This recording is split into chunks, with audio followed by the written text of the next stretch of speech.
Bonjour, Maître Boga. Oui, bonjour, cher ami. Vous arrivez en Suisse en un temps d'hiver. Quelles sont vos impressions? C'est toujours un plaisir de retrouver la Suisse. Vous savez que je suis exilé depuis la crise ivoirienne de 2010 et cela va faire sans doute 3 à 4 fois que je reviens sur la Suisse. J'ai fait Genève plus d'une fois. J'ai fait déjà Zurich une fois déjà. Et donc, je ne peux pas dire que c'est un pays que je connais, mais c'est un pays que je pratique pour les besoins de la cause de notre pays, la Côte d'Ivoire. Maître, en tant que juriste, vous venez en Suisse au moment où l'actualité en Afrique de l'Ouest, surtout concernant le Burkina Faso, est vraiment au-delà de l'entendement. Quelles sont vos impressions là-dessus en tant que juriste? Oui, je précise toujours en tant que militant des droits de l'homme, et vous n'avez pas tort, parce que, en fait, la question des droits de l'homme dans laquelle je milite depuis plus de 20 ans est une matière de droit, c'est vrai, mais pas un juriste pur, parce que ma spécialité, c'est que je suis enseignant de lettres à l'université, et donc ma spécialité, en dehors des lettres que j'enseigne, ce sont les droits de l'homme. Et parce que je dis cela, puisque les gens nous suivent, il faut être précis. D'accord? Et militant des droits de l'homme, il peut ne pas être forcément juriste, vous pouvez être journaliste, vous pouvez être médecin, vous pouvez être avocat, et puis militer pour les droits de l'homme. J'ai des amis qui sont artistes qui militent pour les droits de l'homme. En fait, les droits de l'homme, c'est quoi? C'est une matière qui intéresse tout être humain. Vous luttez pour que tous les êtres humains, leurs droits soient respectés, quel que soit l'endroit sur la terre où ils se trouvent. Je pense que j'ai suffisamment résumé la question. Mais là, vous posez une question de fond qui m'intéresse. J'arrive à Zurich, donc en Suisse, au moment où l'Afrique de l'Ouest vient de connaître un bouleversement déterminant. Voici un peuple ouest-africain, le peuple burkinabé, qui vient encore une fois d'édifier le monde entier. Je dis encore une fois parce que au temps de Thomas Sankara, dans les années 80, le Burkina Faso avait déjà édifié le monde. Et c'est à ce moment-là d'ailleurs que la Haute-Volta est devenue le Burkina Faso, selon ce jeune révolutionnaire, mais qui a marqué l'humanité, ce Thomas Sankara-là, c'est lui qui a donné donc ce nom, le pays des hommes intègres, le Burkina Faso. Et je pense que le dirigeant qui lui a succédé après ce coup d'état sanglant qu'il a emporté, dont jusqu'à aujourd'hui on n'a pas encore élucidé les causes réelles et les tenants et les aboutissants, ce peuple-là vient de merveiller l'Afrique, mais le monde entier. De quoi s'agit-il? Voici un monsieur, Blaise Compaoré, ancien compagnon de Thomas Sankara. Thomas Sankara a disparu dans des conditions mystérieuses, non encore élucidées, lequel Blaise Compaoré fait 27 ans au pouvoir, dans un monde moderne, où des présidents comme Laurent Gbagbo sont considérés comme des dictateurs, où des présidents comme Kadhafi de la Libye sont considérés comme des dictateurs parce qu'il a fait à peu près, bon c'est vrai, une quarantaine d'années au pouvoir. Et je disais à des amis français, mais la reine d'Angleterre, elle règne depuis plus de 60 ans sur le Commonwealth. Et ils me disaient, oui, mais ce n'est qu'une reine, elle n'a pas un pouvoir. J'ai dit, mais vous vous amusez. Son pouvoir là coûte de l'argent aux contribuables anglais. Bref, pour dire que Blaise Compaoré a fait 27 ans au pouvoir, cela n'émouvait personne.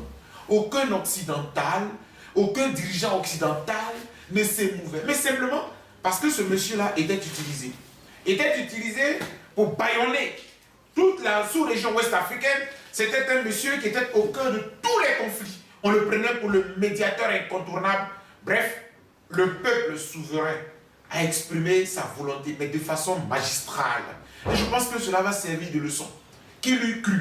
Un Blaise Compaoré, tout puissant, assassin de Thomas Sankara, de disparaître en 2 jours, les 30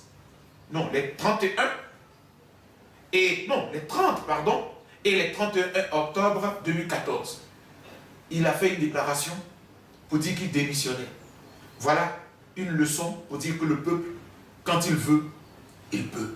Donc j'arrive ici, en Suisse, mais tout ému, mais tout touché, mais tout fier du peuple africain. Et la Fondation ivoirienne pour les droits de l'homme et la vie politique. Donc je suis le président, mais aussi le fondateur, a sorti une déclaration pour dire deux choses, et vous me permettrez de les préciser. La première, c'est que nous avons dit que c'est un message que le peuple burkinabé envoie à tous les dirigeants africains qui passent, en tout cas qui s'éternisent à la tête des États, malgré la limitation des mandats de ces États-là. Ils formulent des stratégies juridico-politiques pour contourner les lois fondamentales, notamment les constitutions. Mais c'est aussi un message à l'endroit de tous les dirigeants occidentaux qui manipulent les présidents africains, qui les utilisent à leur gré au détriment de leur peuple.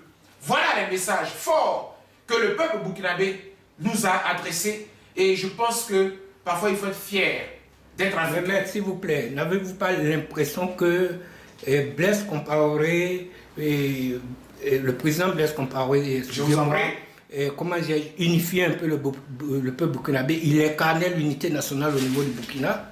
Ah, la question va se poser. Est-ce que vous pensez que l'unité, la stabilité d'un État sont forcément liées à un individu? Non. Et dans notre déclaration, nous avons dit que pour une fois, le président Barack Obama vient d'avoir raison. La démocratie ne se limite pas à des hommes forts, car tout homme, quelle que soit sa force, il est petit devant un peuple, encore moins devant Dieu. D'accord? Donc l'homme est éphémère, le pouvoir de l'homme est éphémère, mais le pouvoir du peuple, à la limite, il est conforme. On peut le confondre avec le pouvoir divin. Mais je vais vous dire aussi que ce qui compte en démocratie, ce sont des institutions, mais des institutions fortes. Vous savez pourquoi le peuple burkinabé s'est soulevé? Mais parce que le peuple a trahi. Le peuple, je vais dire le Parlement. Parce que le Parlement était bien placé pour dire à M. Blaise Compaoré, écoutez, ça suffit. Vous avez fait 2 mandats après des quinquennats. Vous avez fait 2 mandats après des septennats.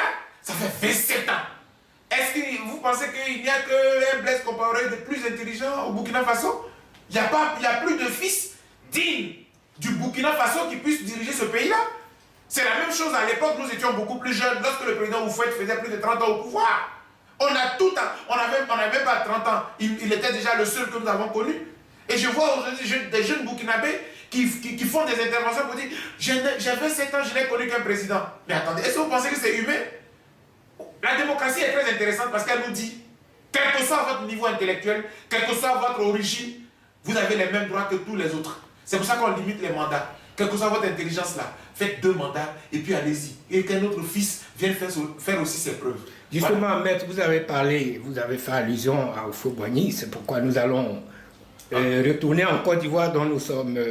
si vous le voulez bien, voilà. si vous le voulez bien. Et nous allons en Côte d'Ivoire vers des élections présidentielles au moment où je peux dire que le paysage n'est pas encore très éclairci. Quelles sont vos impressions là-dessus? Vous me permettez maintenant de rappeler un aspect aussi de notre déclaration. Nous avons dit que ce que vient de faire le peuple burkinabé, c'est important pour toute l'Afrique, mais c'est important aussi pour la Côte d'Ivoire. Parce qu'en Côte d'Ivoire, nous sommes malheureusement confrontés à un régime qui, depuis un certain temps, s'est montré dictatorial.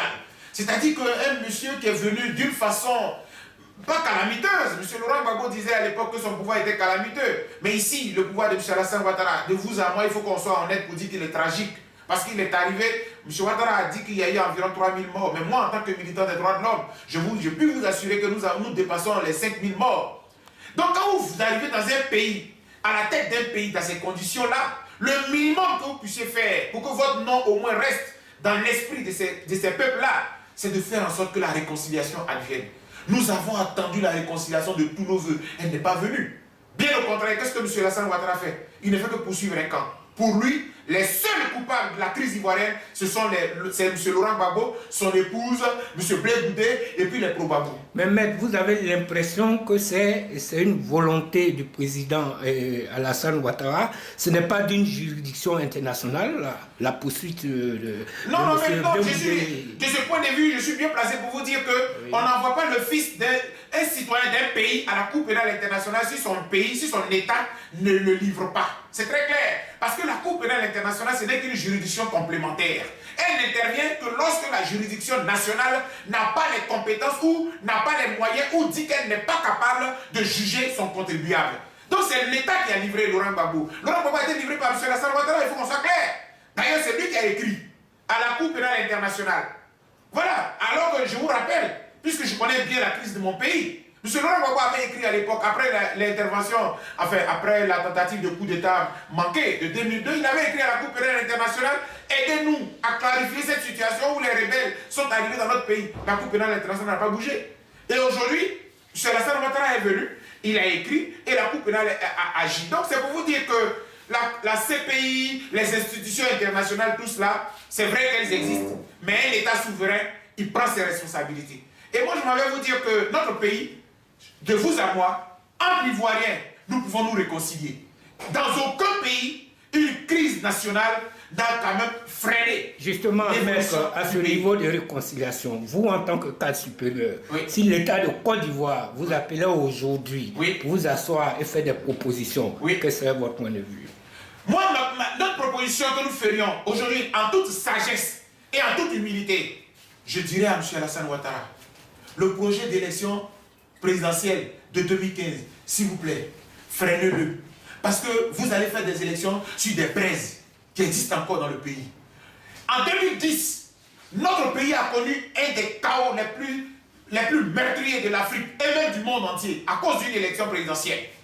Des fils du pays ont été crucifiés. Un président de la République a été destitué. Le pays ne s'est pas encore réconcilié. Vous faites une élection.